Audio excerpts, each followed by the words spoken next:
Anyone in India, if they wanted to make 380 times return in last 41 years, all they had to do was bet on the Indian economy. And when I say bet on the Indian economy, the easiest proxy to bet on the Indian economy is buying a broad-based index like Sensex and Nifty. No rain. Hello and welcome, guys. Welcome back to the Naren Agarwal show. Today's episode is going to be straight fire. You know why?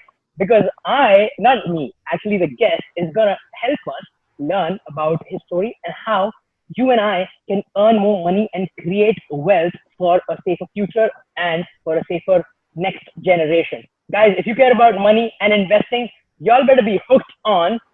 Our guest is an alumnus of IIM-Ahmedabad, the top premier business school in India, and also Washington University. He's one of the leading financial educators in India with a huge fan base, almost like a cult fan base in some cases, and has impacted over 500,000 people of the Indian diaspora in India and around the world. I'm so excited to have my teacher also, Mr. Varun Malhotra on board. Varunji, welcome. Thank you so much, sir. Varunji, before we get started talking about numbers, investing, finance, let me ask you, how did you get started with this? Why did you get started? What pulled you into it? Did you always think about it? What's your journey been with teaching people financial education? So basically, there are two parts. How did I start investing? And the other part is why did we start teaching people how to invest? Now, if I look back at my journey, I think there were two events that changed my life drastically. One was when I was 13, and another was I think I was about 6 or 7 years old. These two events, I'll talk about the event when I was 13 first. So I think I was 13 and went to my father and told him that, Papa, I'm absolutely clear what I want to do in life. And he was pretty impressed. 13-year-old talking about what I want to do in life. And he said, tell me, what do you want to do? And I said, I'm absolutely clear that I don't want to do anything in life. I had this dream of retiring early, not doing anything, just relaxing, chilling out with friends, partying, and maybe traveling. And my father, like any other father, was very upset. And he said, to not do anything in life, you need to have a lot of money. And I realized that pretty quickly. I realized that I need to have a lot of money. And I told my father that once I make a lot of money, I'll not do anything in life. And he thought that I will never be able to make money. So he said, okay, if you can do that, then go ahead with it. And I remember after that, my obsession for making money didn't end. I started meeting people who would tell me how to make money. I met some of my friends' parents who can tell me how to make money. But all of them said that you're too young for this. Concentrate more on your studies. And I could not understand that much. And then the best advice came from a 13-year-old friend.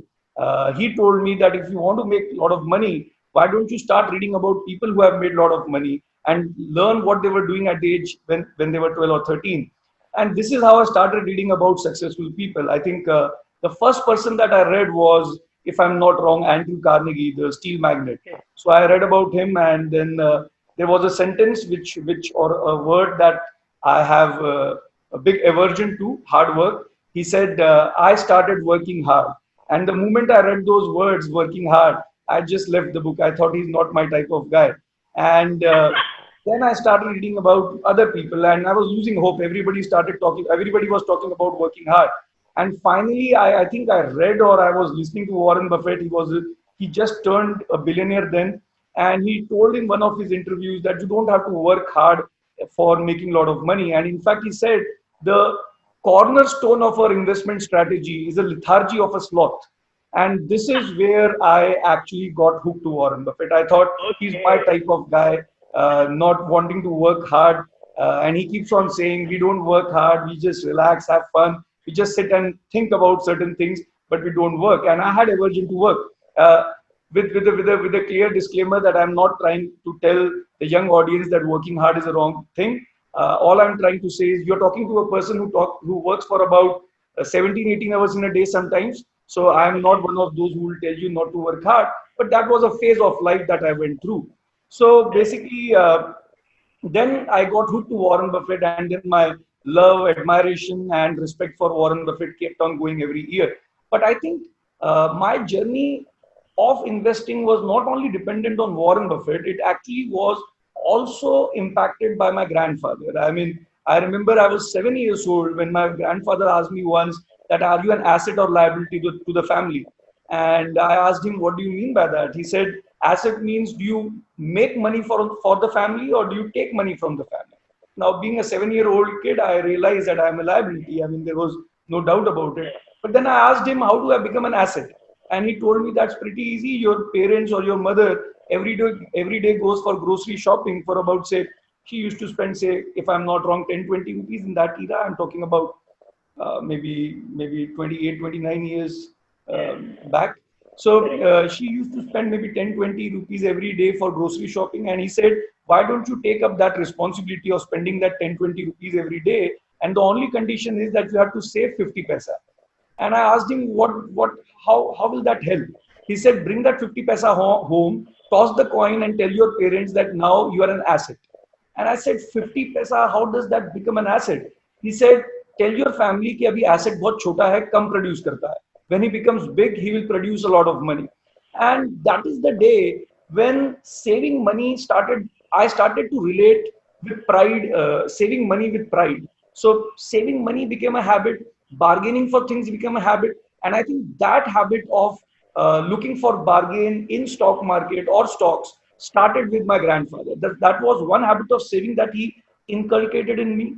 The other habit was, or the other understanding was about the power of compounding. I'm sure everybody has heard the story of the poet and the king. And my grandfather used to, the only difference was most of the people have heard that story. My grandfather made it a point that I counted the number of grains of rice. I mean, that story goes, I'm sure most of you have heard about it, that a poet pleased a king. And the king said, what do you want? And he said, there are 64 squares on the chessboard. All I want is one grain on the first square, and then you double it up for on every square. So when you do this calculation on the last square, if I'm not wrong, there are somewhere about 9,223 million billion grains. Million billion grains. So, and when you calculate the weight of the rice on the chessboard, if you fill all the 64 squares, it would be somewhere around billion metric tons. And to put that in perspective, India produces somewhere around 150 million metric tons, and that is billion metric tons. And that is where I understood the power of compounding. But reading Warren Buffett when I was 13, and then realizing that that same effect can be seen in money as well, I think that changed my life. So I think I owe a lot to my grandfather who taught me about saving, because that is the most important part. If you want to become a great investor, you basically either have to sacrifice you have to sacrifice most of the things so that you keep on investing and you make a huge amount in the future. So we keep on saying, so I read this quote for entrepreneurship, but I often use this quote for investing as well, that investing and entrepreneurship is living few years of your life in a way that most people will not, because sacrificing is a very tough thing to do. Correct, But so correct. that you can live a life that most people cannot. So that is where I owe a lot to my grandfather and of course Warren Buffett. I mean, no doubt about it. That is amazing. That is a great story, and I'm so happy that you actually have those stories pulled out from your memory bank, and that's what shapes you. You have so much clarity on that. Here's my question though. Some people will say, okay, well, what will you do with so much money saved? I mean, if you sacrifice, that's what life is about, right? Enjoying life. So what do you do with so much money saved, and then eventually you die one time? There's people who say that. So what is your response? So I think my parents and my family, they often talk about this a lot. So I have two views. One is, a lot of people say that if you keep on saving, who will consume? So what people are misunderstanding is, when you save and you invest, you are actually buying cars for a company, you are actually buying a building for a company, you are actually buying machinery for a company. So people who save are not spending, that is not the right conclusion. People who save are spending on the right things. You might spend money on, say, a can of Coca-Cola and produce nothing, I mean, except gas. And someone like me would basically use that money to build something more productive, which can produce more, increasing GDP. So number one, people who save, do not consume is a wrong theory. Number two, I think all Warren Buffett followers at the end of the day believe that whatever comes from the society goes back to the society. So I am not sure if I would be able to do that. I have a 7-year-old son. He would definitely not like my views on money and say giving money to my kids. But I am one of those who believe that you make money. The money has only one purpose to solve, which is helping people or solving the problems of the world. And I think being a Warren Buffett follower, Warren Buffett has so far donated about $35 billion, if I'm not wrong, and he's about to give 99% of his wealth during or after his death. So I think I'm not sure. I'm too young to say that I would be doing it. But so far, it makes a lot of sense that if I have $1 billion when I'm dying, and if I give $100 million to my son, his life would not be affected by 100 or $200 million. He would live the same life. So it makes a lot of sense to give money to the society. So I think I would definitely buy that argument. So I think what people need to understand is that in capitalism, Warren Buffett keeps on saying there is something called as a ovarian lottery. Now, when I say ovarian lottery, you are basically born in a either in a family or a country where you are lucky that you can exploit your skills. I mean, if I would have been born say 200 years back, and if I had to fight in a war, I would be one of the last person to make money. But at that time, there were so many great warriors who did so well for people like me, and my life was also was impacted for the good. So I think it is very important that when you are lucky and you make a lot of money because of the environment or because of the now, if you are born in an Indian family where they are willing to sacrifice everything to give you good education, to give you good health or good nutrition, you already have won the ovarian lottery. So I think uh, when people say that it is about making money and having fun, they misunderstand that it is their capability that has helped them to make money. It was sheer luck, and if it was sheer luck, I don't think I should be spending that money in a way that most people think it is the right way to do. And since I'm being, like I said, being a Warren Buffett follower, my views would be more on charity and all. But I have never ever given money so far in my life. Never ever. I mean, my wife keeps on telling me, why don't you give money for someone's education or if someone is suffering from a medical disease. So we Warren Buffett followers have found out a way of not giving money. And that way is the society will benefit from waiting. The society will benefit from waiting. It means if I give a crore today, it would not have a huge impact on the society. But if I compound and give it when I die, I think the impact will be huge. So I think this is one very nice way of avoiding donations. And then I think that is the only way that you. I mean, one way of fooling people that you want to donate, but you are not donating. So my Yeah, wife does not like it at all. But I keep on telling her, like Warren Buffett used to say, that he would pile it up and his wife would finally unpile it. So I think I would like to do something like that. that is amazing. And keep the people in surprise for 30, 40, 50 years. And then they figure out. I don't think I'm going to live less than 100 years or 120 years. So Oh, okay, that's awesome. I'm sorry. I don't know what your age is. You're younger, yeah. I'm 37 now, but like I Okay. said, I think I would live up to 120 years because that is the most important thing for compounding. I mean, since we talked about age, I like to read about a lot of things by which you can increase your age. So I was reading this book, How Not to Die.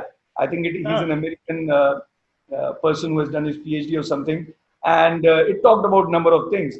And I keep on reading about these newspaper articles, the oldest living person on the planet. And I remember reading a article. She was a lady who was 120 years old, and a week before that, I read that if you eat processed meat, the chances that you can get cancer is very high. So I was very alarmed at it. I said no processed meat from now on.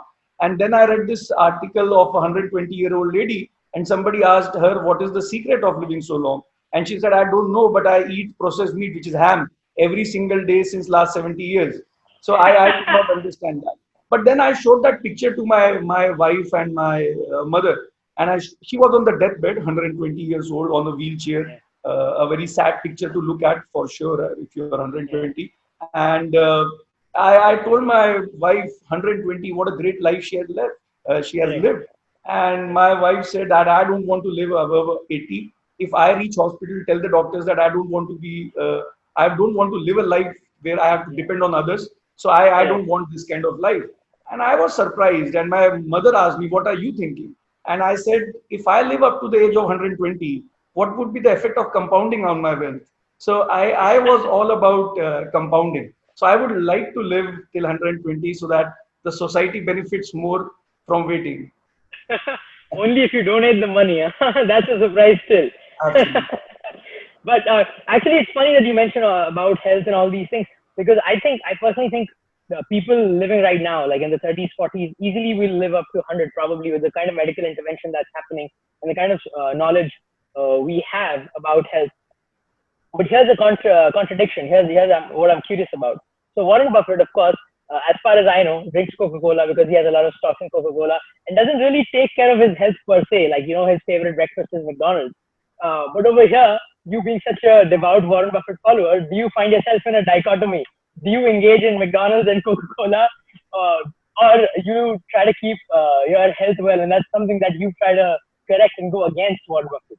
So I think I'm one of those who believe in the Warren Buffett philosophy, even in food, which is eat whatever you feel good when you eat. I mean, if you're enjoying your life, I think food would not matter much if you are enjoying your life, if you are enjoying every moment. But yes, I am more conscious, much more conscious than Warren Buffett when it comes to eating. I mean, I don't want to take a chance by having say McDonald's or something. For me, Yeah, maybe for him, it was having fun was more important. For me, living a longer life is more important. So I'm much more conscious. correct. That's awesome. How does it feel for you to someone who wanted to be, you said, lazy and not work so much and have that dream at the age of 13 to now like doing so many classes, doing so many videos, and like I know you're so busy working so much. So why are you working so much now? Why that change, and how do you feel from within? Does it get Yeah, so tiring? Do you wanna? Yeah. Yeah, so again, it's an interesting story. I mean, I remember when I finished my MBA, I was not very interested to work. In fact, when I got married, I was not doing anything at all, nothing at all. My wife was actually working for a Credit Suisse concern in Mumbai. She left her job, got married to me, who was not doing anything. Uh, a lot of people ask me, how did your father-in-law agree to this marriage? And I was an alumnus of IIM-Ahmedabad. I think that did the trick. And he was okay with it. But when we got married, he realized that I was not doing anything. And I think for about 2, 3 years, I was one of those who believed that if I do well in investing, I would make a lot of money. So I never had a doubt that I mean, not that I'm very rich now, but we keep on saying, Warren Buffett followers keep on saying that we hardly doubt that we are going to be rich. We are very sure that we are going to be rich if we live Wow, a longer that's a period bold of time. claim. Hmm. So that way I was comfortable. Plus, I was lucky to be born in a family who were doing financially okay, and not that we were. My father was had a fortune or something, but he did pretty well in life. So I didn't have to worry much about how would I meet my grocery bills and all. But I was more worried about how can I create a lot of wealth, and I thought I would be able to do justice when it comes to making money through investing. But actually, it changed. Everything changed in 2012. This is when we were expecting our child, and when my wife was expecting, one of my cousins was at my home, and I was just making fun of people who work the 9 to 5 kind of jobs. I was making fun of them. Ki, yaar, uh, they get up, they do something that they don't like, they again reach the same office where they hate going to. And I was just kidding about all these things. And then finally he said, Ye sab to theek hai, but when the child goes to school and his friends or teachers ask him, what does the father do? What will they say? I think that changed my perception towards everything. I think Huh. from that day onwards, I started thinking about recognition, not money, but recognition.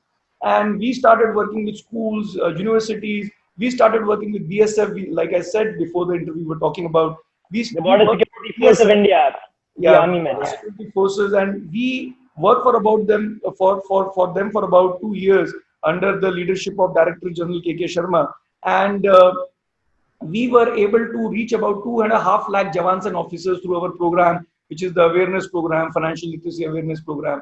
And after that, about 60,000 people, it is documented in Times of India Economic Times, that 60,000 people started investing for their retirement after that 2-year program.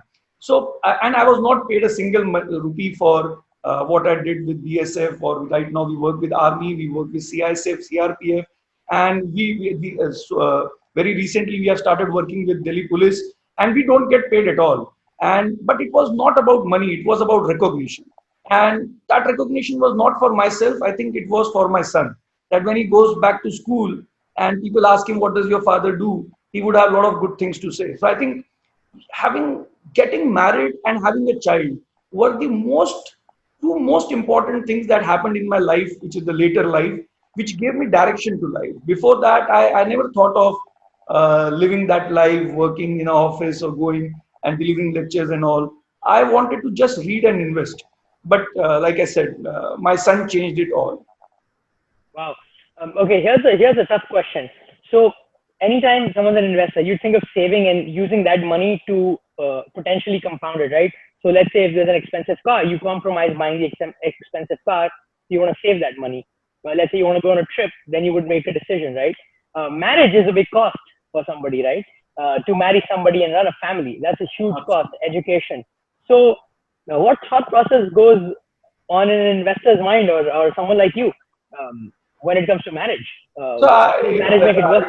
The idea is pretty simple. I would give a offer to my family that if you don't spend money on, either you give that money to me or you spend it on marriage. If you are willing to give the money to me, I would be ready to, more than happy to do a court marriage. I mean, I would be more than happy to do that. But I think my parents didn't have much faith in my investing skills then, and they decided to spend some money on marriage because at least they can tell their relatives that they have some money. So it more of that society pressure. But yes, if it comes to me, I'm very, very clear. I mean, I don't know if people would be able to understand, but I still live in a rented house, and I tell this to people quite often. I mean, not that living on rent is a bad thing to do. All I'm saying is, this is how I save money. My idea of saving is living in a society which is 2 notches below what you can afford. So once you do that, all your expenses go down, because you live in a society where most of the people cannot go to Australia for vacation, and you come back from Australia and your family and you both feel happy because nobody in the society has gone to Australia. But if you live in a very expensive place and you tell people that I just had a vacation in Australia, and then he tells you that I just came from Mars, you would not be very happy. I would love Elon Musk as a neighbor, though. I'm kidding. Yeah. So I think living two notches below what you can afford helps cut your expenses in n number of ways. Wow. You prefer a smaller car now. You prefer parties which are less expensive. Birthday parties of the kids go down. Your wife feels more comfortable and happier because most of the neighbors are not able to afford what you can afford. So you not only save money, but you also live a happier life. So I'm one of those who would like to do that. So yes, I like to save a lot of money, and like I said, my grandfather had a huge impact on me. I remember. I don't know if I should be saying this on the channel, but I remember when my son was born, and he used to have this formula milk. And once my wife told me that this formula milk is not very good, why don't you get a advanced formula? I don't remember what was the name, maybe Similac or something like that. And I calculated, and then I realized the amount of milk that he drinks, and if I do an SIP, what is the amount of money that we'll make if he doesn't drink milk? So I am one of those who would think of money in those lines. Not that this is a good thing to do. I'm not saying this is a good thing to do, but all Warren Buffett followers are obsessed with saving and investing. But I think one very important thing that I would like youngsters to follow, that I followed very early in life, is a story that you learn that from a story that I think it was a Harsha Bhogle novel that I read. I think it was 10-15 years back. And it is the story of a small child and a balloon wala person, and The balloon person was was giving balloons to everyone in a party, and all the balloons were the helium-filled balloons. So all the balloons, when you leave them, they go up, and every child rushed towards that person. They took the brightest of the balloons, and then the small child who could not go through the crowd and reach the balloon person was left. And he reached the person, and he said, "Can I also have a balloon?" And he was left with a grayish, dull balloon. And he filled the helium in it, and he gave that balloon to the kid. And the kid asked him, "Does this balloon go higher? Because this is very dull." And he told him that it is not the color of the balloon that takes you higher, it is what's inside the balloon that takes you higher. So I think that day changed everything. And not that I am very proud of doing that, but I often tell youngsters, I'm not saying it is the right way to live life, but I don't wear any watch. So I don't wear any watch. I don't I yeah. So I basically save money in n number of ways. And when people ask me, why don't you spend money, why don't you like to say travel in luxury cars and all, so I keep on saying it is not the color of the balloon that takes you higher, it's what's inside Wow. the balloon that takes you higher. So Wow. when you are thinking about these luxury cars and watches and a number of things, or maybe branded clothes, maybe you're working more on the color of the balloon. So I think that is one story that had a huge impact on my life. Wow, that's awesome, and that's beautiful because that's your outlook of life, and you have a certain value system which you follow to the core, and that's what's beautiful. We're all unique, but the beautiful thing is that you have a value system, and then you practice that value system, because a lot of people have a value system, but they often deviate from it, which makes them not happy. But when you stick true to your value system, you're happy regardless of whatever you have around you or not. So I think that's beautiful. So one more thing to add in terms of values and all. Yeah. I often ask youngsters, who's your role model? Now, Yeah. it's very interesting when I ask people who's your role model. They often take names of Ratan Tata and Infosys Narayan Murthy, but the lives that they live are of, say, Vijay Mallya. So that Mm. makes huge difference. I mean, if you love Warren Buffett, you have to live the life Warren Buffett lives. I mean, that is what you admire in Warren Buffett, mostly, in case you admire that in Warren Buffett. So people like me don't admire Warren Buffett for his money making skills. We admire him mostly for his way of living. So we got to imbibe that. Else we will not be respecting ourselves. Correct. So I was going to come to this question, but it's tough to have a conversation with you without you already bringing Warren Buffett up. So this is officially the question I had. You say you're an atheist. Your only God is Warren Buffett, right? Why so? And are you actually an atheist? And why is Warren Buffett your God? So I'm not sure I should be saying I'm an atheist. Maybe I'm agnostic. I mean I'm not sure. But yes, again, being in India, I mean, making very bold statements on these things. I don't know how people take it, but I'm one of those who believe uh, that even if there is God and there is so much trouble in the world, we have to work to solve those problems. So I don't see I mean, with all being not trying to being immodest, but if I make a lot of money and I give a lot of money to a lot of people for health and education, I should be treated as God, because God has not helped them. I mean, not everyone has won the ovarian lottery. Now, Correct.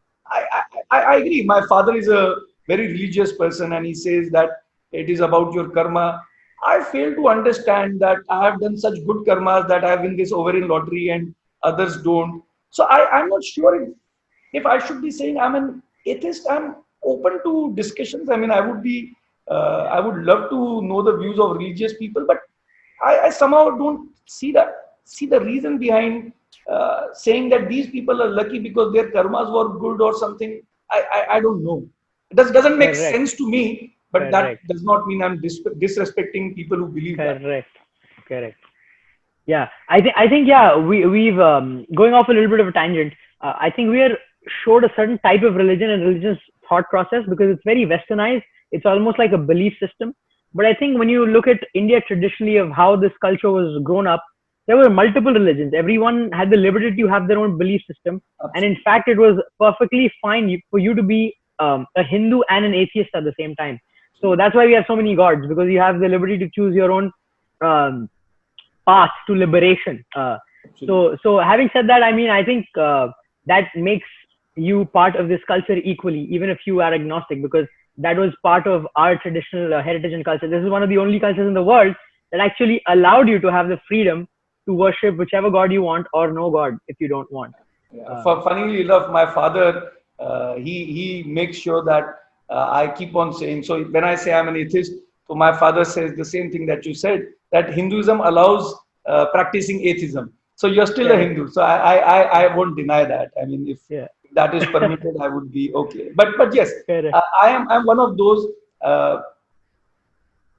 I mean, I would not say like there would be some people who would be saying that a certain religion or a certain gender. So I believe every life has equal importance, irrespective of religion. But like most of the people, like my father, would say that a certain religion is much superior to others because of so and so thing. Correct. Correct. I'm not one of those. I mean, having studied in USA, having friends from all different cultures and people, Correct. I, I I fail to understand that. But I respect the views that most of Yeah. the religious people have. Correct. That's amazing. Varunji, it's tough to be in the world of investing and economics, educating people without getting political, you know, and that brings in the communication skills. So, so that's a big challenge, right? Because sometimes you're saying talking about like an economic policy, and people like, oh, this guy supports this party or this guy hates this party. So my question is, which party do you support? No, I think I have been asked this quite often, and Yeah, I have a very clear view on this. yeah, Now I have worked with the government, the present government. I haven't worked with the earlier government since we worked with Ministry of Home Affairs. We work with Ministry of Defense. Uh, so I have this very clear understanding that government should always be viewed with suspicion, be it this government or the other government. So I think I don't relate to this that this party is better than the other party. So no matter right. which party is in power, I think it should be looked at suspicion. I'm not saying Yeah, that yeah, it means that the governments are bad. All I'm saying is in a democracy, that is the check and balance that you have. So there is no reason to believe uh, that the governments would be doing the right things. yeah. Nice, So, nice. I so like that. you need to question them. I mean, so I would not. I would like to have that freedom of criticizing any government decision, irrespective of what party uh, takes that Correct. decision. So you So look more I'm at not policies than politics. Yeah, I'm not at correct, all politically inclined. I mean, correct. my wife has made it very clear because I think 5 years, 6 years back, I once said that maybe when I'm 50, 60, I would like to join politics to make a difference. And I think my wife made it very clear that if you're joining politics, I'm leaving you. And that that is when I decided that I would like to stay with my wife. Exactly. I mean, I relate to you when you say that, because I mean, I'm from a business family. I'm a Marwadi, as they say. And my father always says, you know, for a businessman, the politics, the party is the business, is their business. You know, governments will come and go, but what you have to do is stay true to what you're doing. If you get too much into politics, you just divert focus from what you actually want to do, and that is impact people with your business and create value in the society. So I think as an investor, you're a business owner of multiple businesses, and you're trying to do the same. You're trying to focus on the business and the investing rather than get into the politics of it. And what actually happens is, I mean, economics and investing can be two different topics. I mean, because uh, there are certain decisions taken by the government which is very fruitful or which is very beneficial for me as an investor, but it is pathetic in terms of economics. Yeah. So I think it should be economics first and investing later. So I think I would like to talk about things even though they benefit me as an investor, but they harm country as a whole. Correct. Correct. So coming to that, I want to ask you, in the world of economics, there's a big spectrum, right? There's left, right. There's hardcore capitalists, a Milton Friedman sort, who believe in just like absolutely no intervention of the government or a very minimal. And then there's the people who really believe in on the left that the government should be involved in multiple things and a lot of regulation. Um, where do you stand? So I think when I started, it was very clear. I was slightly more on the right, not in terms of Yeah. now being an atheist, not in terms of religion, and also I'm not. We're talking not societal norms left and right. We're talking economic policies Yeah. left and right. So Correct. I was more on the right when I started, say 20 years back when I started investing. I believe the right way is to help the people at the top, and that trickles down to people at the bottom. But I think the more you read about, say, the books written by Amartya Sen or Abhijit Banerjee, I kind of I'm kind of convinced that being on the right is not a great thing to do, because it might be great for the people at the top, it might be great for economy in general, but if you want to pull people out of poverty, which is something called as poverty trap, I think you have to be slightly on the left. So I think my understanding, which I think most of the economists would agree, I mean, if I'm not wrong, more than 50% of the economists would agree that for business in general, it should be capitalism or slightly on the free side. But when it comes to education and health, it should be more on the left side. So I think I would qualify more on in the center rather than being left on the right or the right. But yes, I started with being on the right, and today I can very clearly say that I'm more in the center. And I think it also happens when you make a lot of money, you start suddenly feeling bad for people who are left behind, and you realize that the only way that they can get out of poverty is government intervention by giving them some kind of subsidy, some kind of help in terms of health, education, or something. They have to be pulled out of poverty. So basically, when I was reading Abhijit Banerjee, so there is an article, there is a topic called as poverty trap, which basically says that everyone knows that when you migrate to city, your life gets better, but still people don't migrate. Now that's a mystery. Everybody understands that you migrate from rural India to urban India, your life will get better. The problem is the amount of money that they have, they don't want to risk it by going to say a Mumbai and coming back. If they lose that money, they would not have, they will not be left with anything else. So these people have to be given some kind of help from the government. So I think in the center. Wow. I always struggle with this personally as well. By the way, I relate with you on a lot of that journey moving towards the left, because I used to be a hardcore kind of Milton Friedman guy in college. And then as time progressed, and I had a professor in college who talked about how health and education, especially in women, just drastically impacts society. So I started making that journey more towards the center. Um, here's something I struggle with, and I'm curious to ask you. Politically, when it comes to society, I think I'm way on the left. When it comes to religious freedom, marital freedom, and all these things. But in almost all countries that I see, hardcore, tough societal rules goes with a lot of economic liberty, kind of like the Republican Party in the U.S. or other parties in India. And then when it comes to the left-leaning parties, when it comes to business, there is not so much of a capitalistic approach. There's a lot of giveaway approach, but then societally, it's a more freer society. Is it possible to have a political party which allows individual liberty and societal freedom, along with being a little more capitalistic? I've never seen that around the world, and I'm curious to know why. What's your opinion? So I'm not sure, but the way I understand politics is, so if you do a survey, mostly, I mean, if I'm not wrong, mostly people who are on the capitalist free market side, they would also be on the right side of many other things. I mean, all other things. So there is a survey which says that if you are on the right on the economics, the chances that you will be right on everything is relatively higher. So maybe politicians don't like, they like to take one of the two stands, either being on the right or being on the left. If you are in the center, you basically do not make Get anyone both. happy. Yeah. Yeah. So maybe it is not about, can a party be capitalist in terms of business and be slightly leftist in terms of freedom and rights and all those things. But I think it is more of the politics. You have to take a very strong stand. Only then you get followers. I mean, if you are one of those who say कि China से करना भी चाहिए, नहीं भी करना चाहिए, and things like that. So I think you won't win a lot of votes. Either you have to say yes or you have to say no. I mean, you have to take a stand. So people like leaders who take stands. But in general, economics is not about taking stands. It has to be something. You have to be very diplomatic when it comes to economics and all. But people don't like such leaders. Yeah.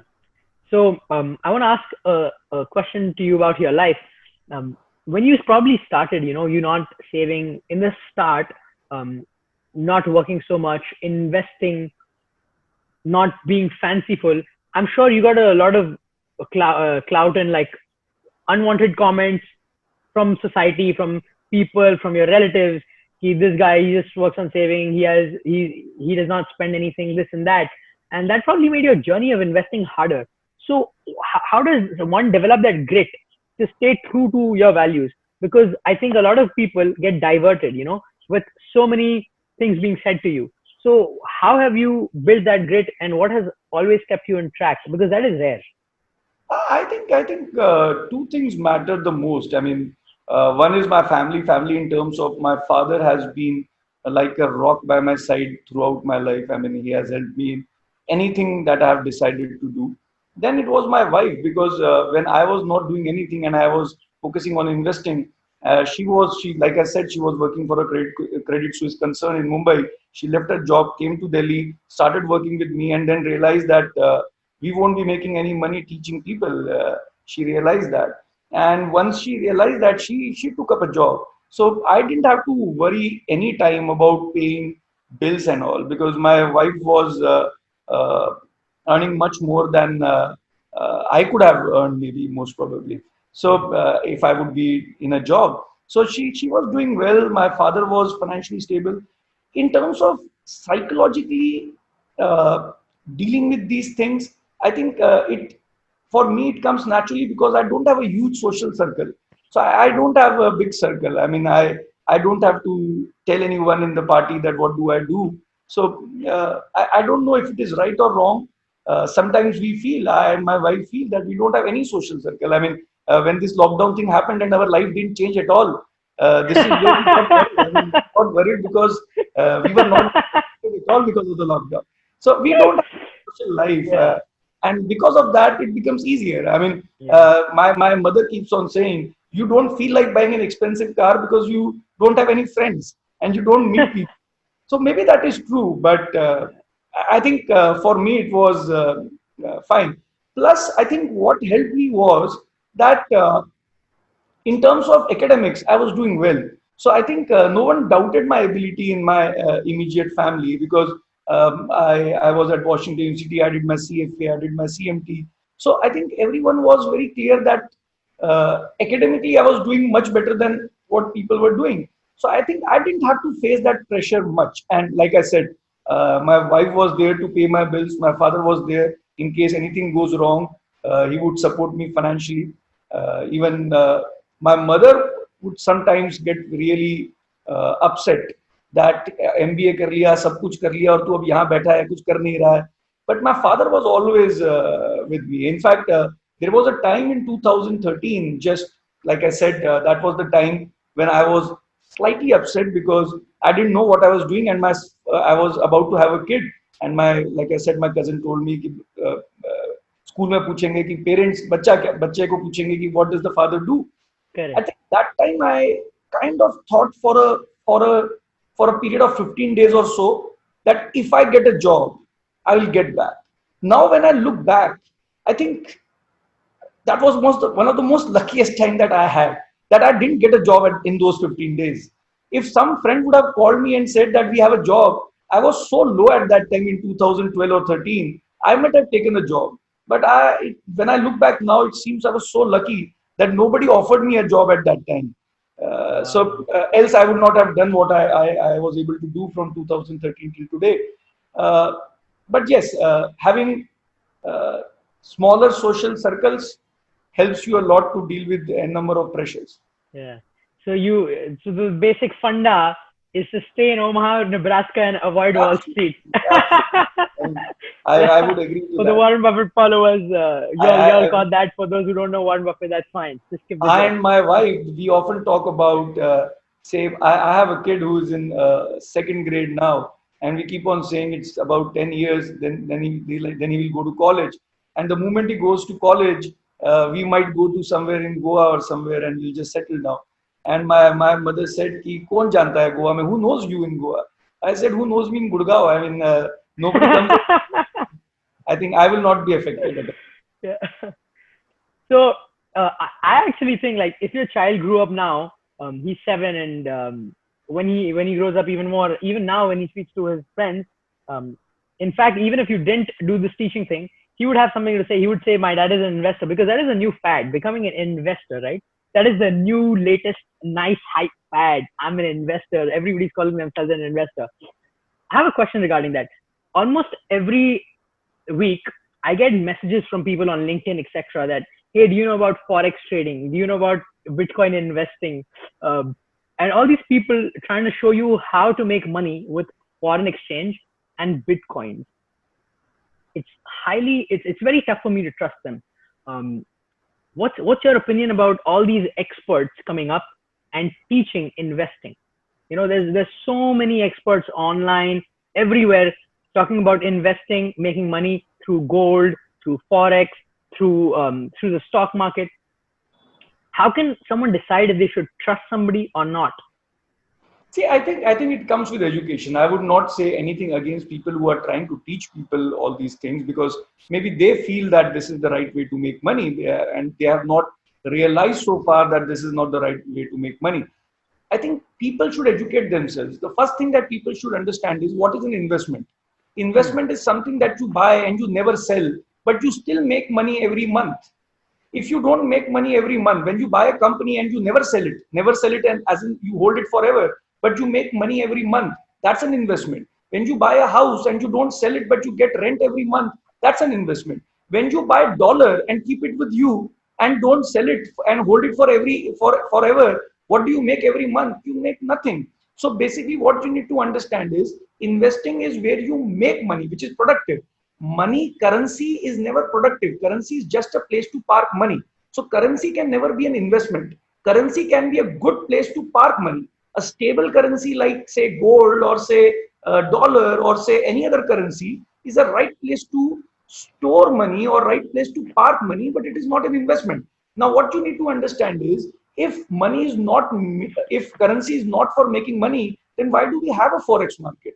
So we need to understand that it is basically for hedging, which basically means that if I am going to I'm going to get into some export activity in America, and I'm going to get a dollar after say 1 year when I finish my work. So I calculate that when I get a dollar, I would get somewhere around 75 rupees. And to finish that work, I will have to spend 45 rupees. So I finish that work in 45 rupees. I get a dollar after 1 year. And when I get a dollar, I convert that into rupee and I get 75 rupees. But what if when I get a dollar after 1 year, $1 is equal to 30 rupees? What would happen if it goes to 30 rupees? That means you will lose money even if you do a good job of finishing that job in 45 rupees. That is where hedging comes in. So currency is mostly for hedging. When you are going to get a dollar in future, but you don't know what would be the exchange rate of dollar, so you sell dollar today to save yourself from any uncertainties in the exchange rate. So Hmm. currency, commodity market, these are all markets for hedging. Let us try to understand. Say there is Lay's. So Lay's basically wants potatoes to make chips. So what they do is they are worried that what if the price of the potatoes goes up in future, and farmer is worried what if the price of the potato goes down in future. So what they do is they create a commodity market where the farmer transfer his risk of potato price going lower to Lay's, and Lay's transfer his risk of potato prices going higher to farmer, and both of them settle at a particular price. Now what you need to think about is that Lay's knows a lot of things about potatoes, because the company's life is dependent on the price of potatoes. The farmer knows a lot about the potatoes. Every farmer knows a lot about the price of the potatoes. Lays knows a lot of things about the price of the potatoes. But both of them get into a contract saying, let us contract, let us buy or sell at this particular price because we don't know what will be the price of potatoes. Now, funny thing is, Lays does not know where will the price of potato go. Farmer does not know where will the price of the potato go. And people like us come in the market and say that we know where will the price of the potato go. So basically, people who are betting on potatoes and all, Nice. these are all pure speculators. These markets Hmm. are meant only for hedging.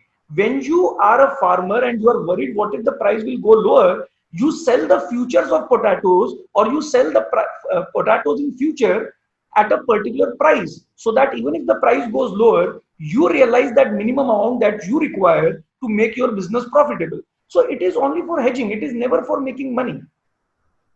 Wow. So you would call it speculation, not investing. I know you drastically differentiate that. I, Speculation is basically you think something might go up or down. It's almost like gambling with you thinking that you have some knowledge about it, not totally in the dark. And investing is about parking your money in an asset that gives you regular cash flow. Correct? Absolutely, and I have no I can say that very clearly that people who don't believe what I'm saying, the right thing to do is just try doing it for a year or two, and then you will realize that this is not the way to make money. And people like us who tell people that the right way of investing is invest in the stock market for the longer horizon, hold a great company or hold an index, and you will make money. These are people who have tried all these things. They have tried all these things and finally settled to buy an index, which is as boring as doing one of the worst things in the stock market. By if you buy an index, the biggest problem of buying an index is it's very boring. So we are doing a boring activity only because we have done those interesting activities and lost a lot of money. That's amazing. I'm sure John C. Bogle would be so proud that he has somebody in India carrying forward his flag. You're the first person who I learned about index investing in India from. And I'm sure you're one of the flag bearers of index fund investing in India.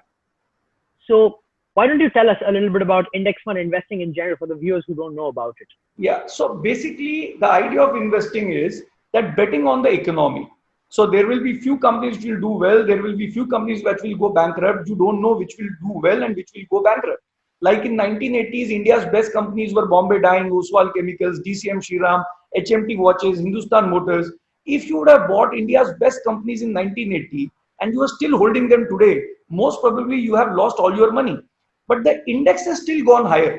Index in 1979 from 100 points has gone up to 38,000. It has gone up by 380 times in last 41 years. So it means anyone in India, if they wanted to make 380 times return in last 41 years, all they had to do was bet on the Indian economy. And when I say bet on the Indian economy, the easiest proxy to bet on the Indian economy is buying a broad-based index like Sensex and Nifty. So India's GDP is about $2.9 trillion, which is the 2019 data. And if you look at the market value of the top 50 companies in India, if you look at the market value of top 50 companies in India, that would be somewhere around 2.2, $2.3 trillion dollars. So we keep on saying that market value of all the listed companies in India is a very good reflection of the GDP of the country. GDP basically means production. So when the production increases, the top 50 companies will produce more.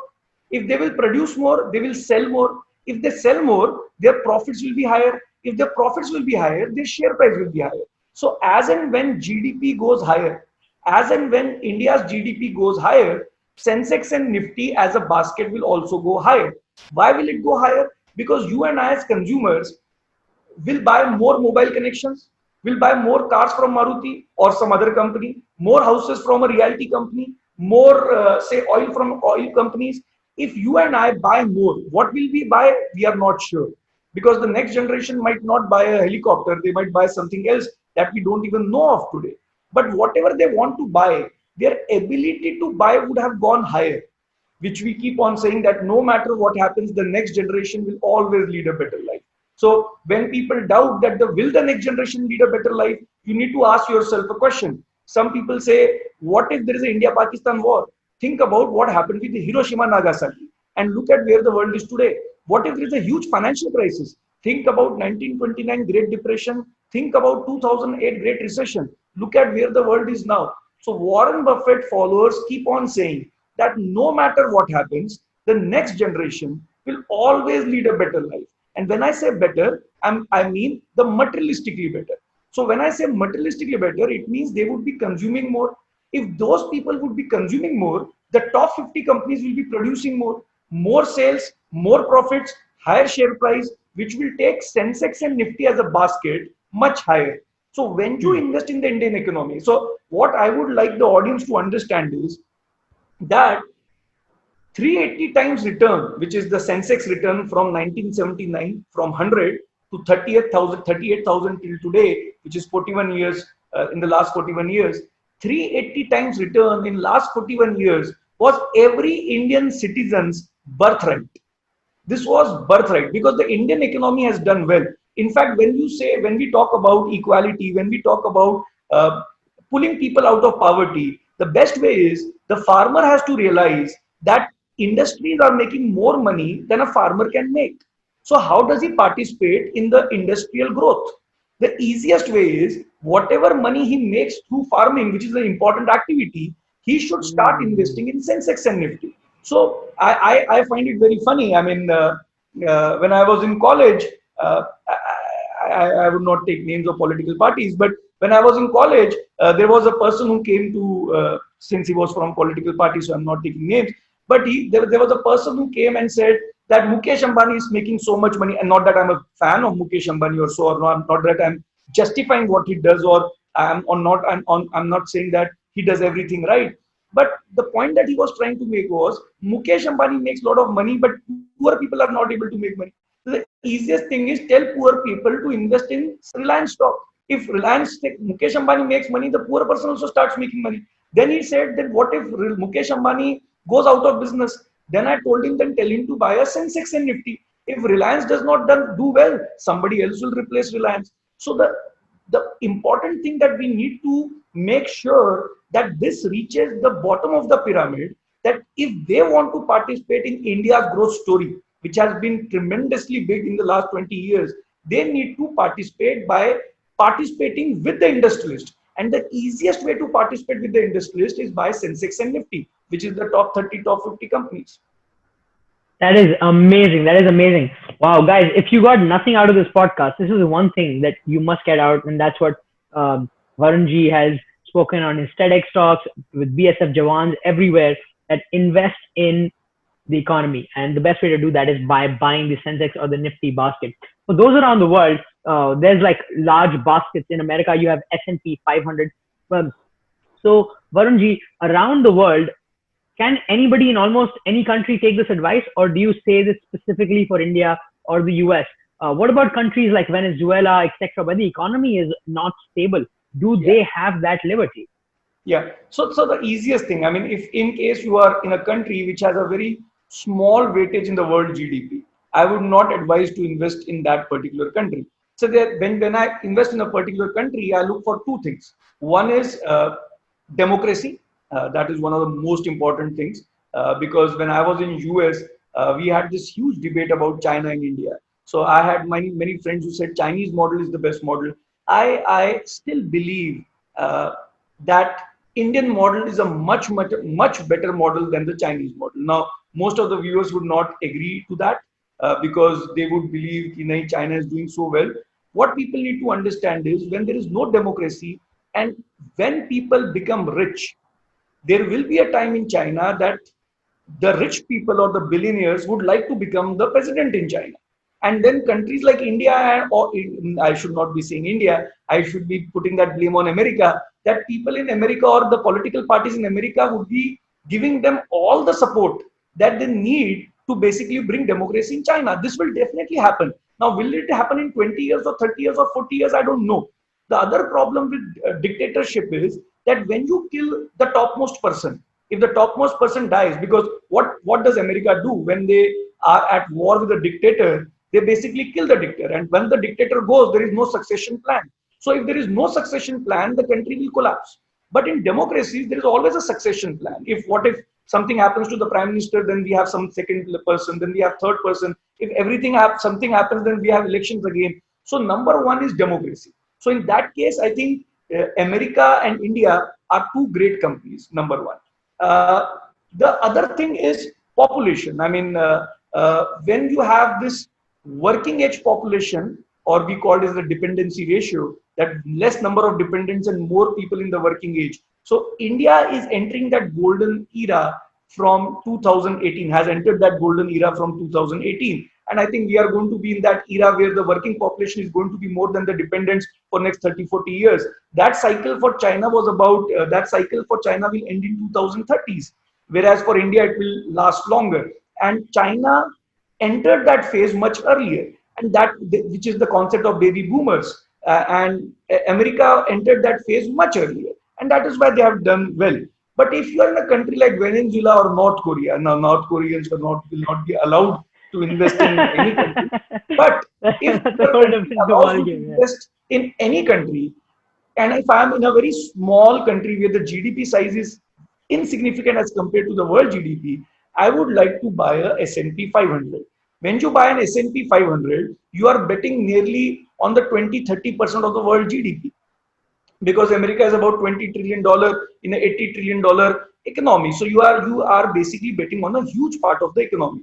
So I think the safest bet is S&P 500. But being an Indian, maybe I have this home bias. Maybe it is home bias, but I believe it is not home bias. I believe there is logic behind it, that India is much cheaper right now. Currently, if you look at the valuations, India is much cheaper than many other developed countries. So right now, I would go with India. But if you are, like I said, in small countries, you can invest in S&P 500, not in the small economies that you live in. Amazing, amazing. Thank you so much for that, Varunji. I'm actually hoping that we have a next episode down the line where we get into the technicals of business, investing, etc. Because that's going to be a whole interesting conversation. I want to ask you something. When you're in the investing world, everything has to be very logical. It has to be very pragmatic. You know, there is numbers, everything is logical. And then when you're a full-time investor, you start thinking in that way, right? You start calculating small decisions. You calculate, um, but you know, they say life becomes dry. Life becomes dry if you're so logical, or the magic of life is lost when you always stick with logic.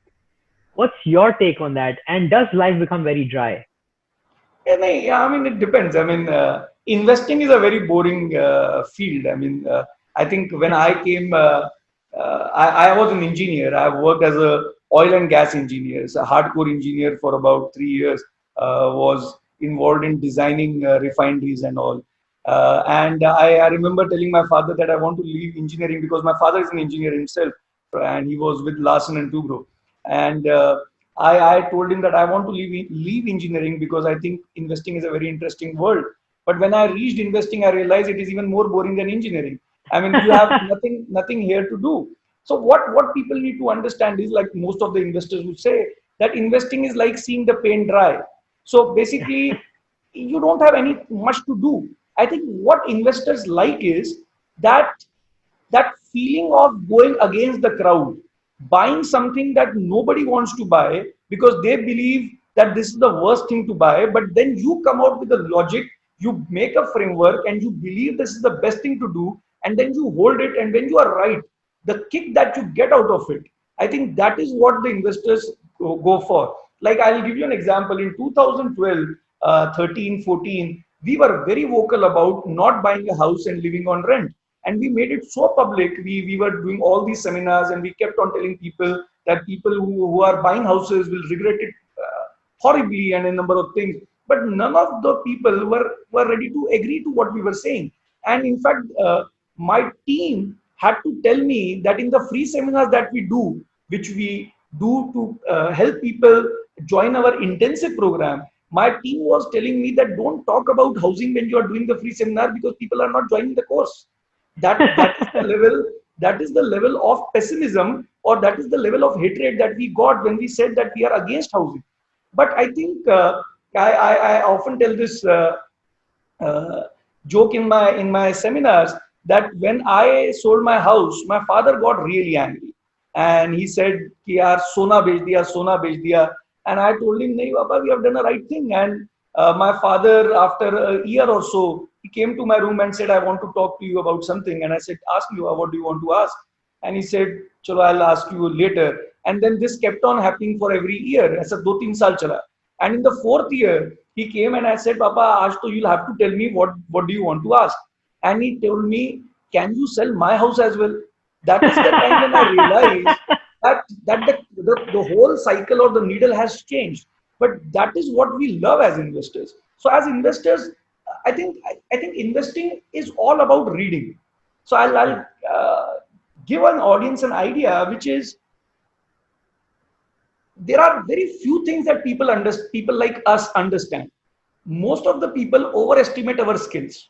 We understand very few things, but it is not important to know a lot of things or less things. What is important is that you work in your circle of competence. So Warren Buffett has Hmm. this huge, this very interesting quote. He says, "I'm not a genius. I'm good at certain spots, and I stay around them."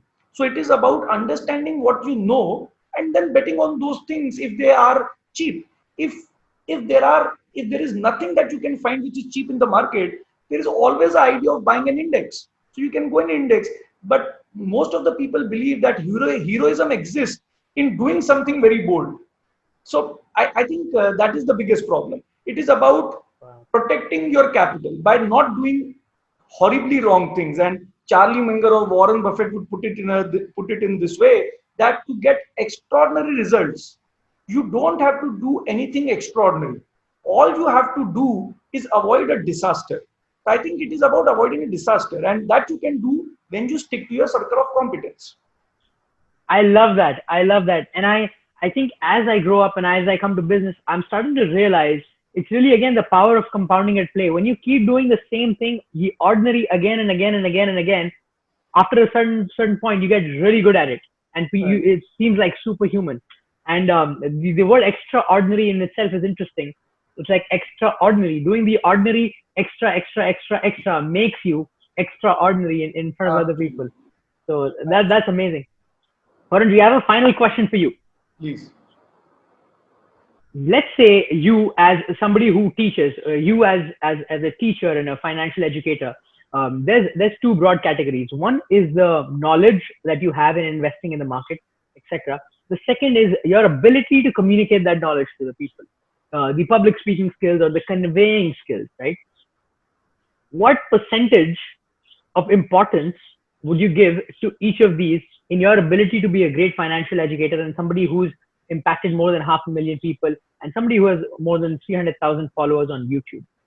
What percentage would you give if I ask you to give a percentage on each of these brackets? The knowledge aspect and the ability to communicate the knowledge. I think I would give communication part about 80%. I mean, Wow. because that is the Wow. only way. I mean, we keep on telling this in class. This class is not about finance. This is more of psychology and communication, because we basically uh, make sure that the way of thinking changes. And how do you change that way of thinking? You basically have to open people for different ideas. And how do you do that? You basically have to crack a joke first. You crack a joke, you make them comfortable, and then you hit them on the point that you want to hit. Say, I want to tell you that buying house is a very bad investment. But if I tell you that house is a bad investment, you are not going to listen to me. So first, what I'll try to do is I'll try to crack a joke on my father, that my father said that ये house बहुत अच्छा है, ऐसा है. And then you basically first make a joke of someone like me, myself, or I will make a joke on my father. I'll open you up, I'll make you relax, and then I'll tell you how dumb you are. I mean, this is the way. This is the way Love it.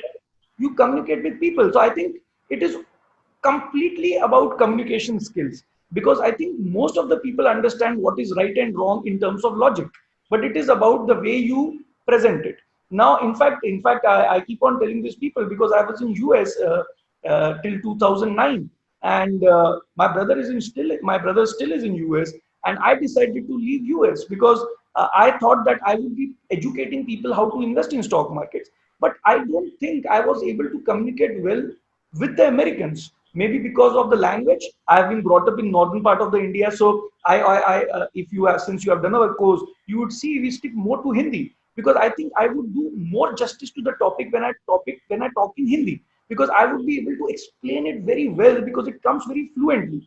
And when it comes to English, since I am not very comfortable, I would not be able to do justice to it. I don't believe that English is inferior or Hindi is superior or English is superior. I believe I even today I tell my wife that I would have loved to know 5 more languages so that I could have talked to more people and explained them the way I explain people in Hindi. I could have done that in many more languages. So I think communication is the skill.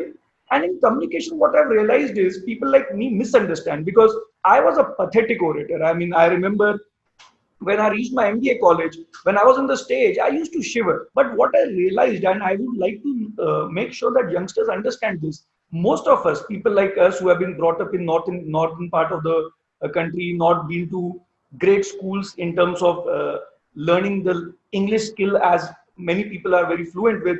But what we misunderstand or misinterpret is we believe that language is the important part in communicating. It is not. It is important part. I'm not saying it is not, but it is a smaller part. I'll tell you a story of my, or maybe just an example of my friend in America. He was from Israel, and till then, I used to hate public speaking because I was very bad at language. And I always thought, yaar, ye bolunga to kya lagega, ye bolunga to kya lagega, not being comfortable with Hindi, with English.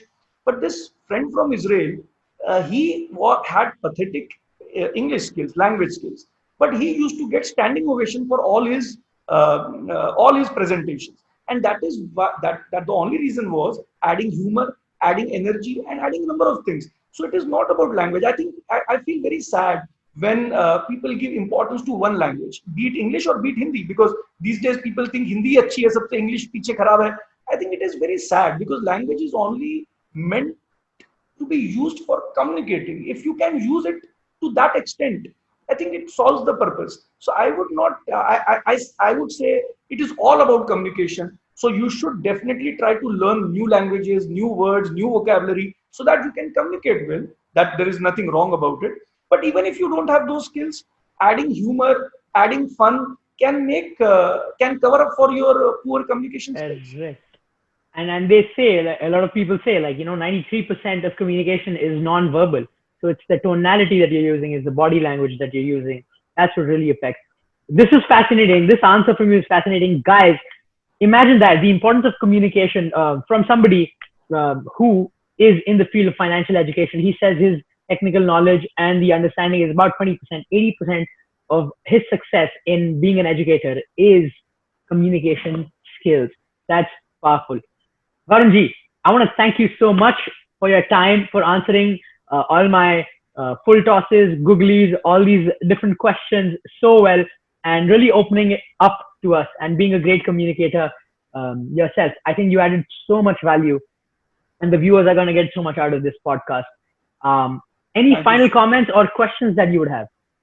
No, not exactly. I mean, I being an investor, all I would tell people is that if you're listening to this program and I being an investor, a lot of people think about investing as that I'll start investing when I have money, or I'll start investing when I reach a certain age, when I have to reach a certain goal. All I want to tell you is what Warren Buffett says about investing. He says, I started investing at the age of 11. Until then, I was wasting my life. So if you're 20, 30 years old and listening to this video or this conversation, just calculate amount of years that you have actually wasted by not investing. So I think start investing as early as possible. Guys, investing is just like a habit. It's more about discipline than the amount you have. So once you start building that muscle, working that muscle out, you will surely start towards that journey. And this is something that I learned from the books that I read and also your classes. So thank you so much once again, Varunji. What a pleasure to have you. Thank you so much. Thank you so much for having me on the show, sir. Thank you so much.